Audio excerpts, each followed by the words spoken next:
Ravi de vous retrouver pour un nouvel épisode de Territoire. Cette fois-ci, je suis dans le sud de la Haute-Marne, à Colombey-les-Deux-Églises, au pied de la Croix de Lorraine.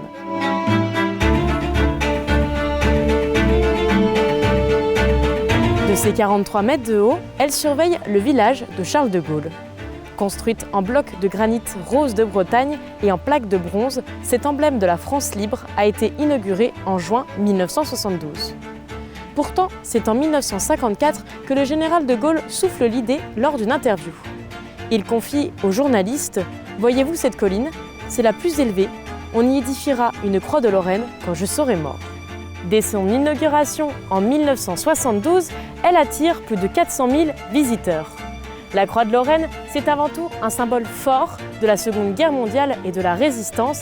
Elle s'oppose directement à la croix gammée d'Hitler.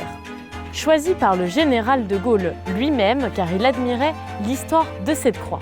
En effet, la croix de Lorraine avait été ramenée par les croisés après les guerres saintes en Palestine, puis est devenue l'emblème de la famille d'Isabelle de Lorraine au XVe siècle. Pour de Gaulle, cette croix incarne l'histoire française, le christianisme, les croisades, les grandes familles. C'est un emblème qui, comme la France, traverse les siècles et ne meurt jamais. Chaque année, la Croix de Lorraine attire des milliers de visiteurs. Vous pouvez vous aussi la découvrir à Colombey-les-Deux-Églises.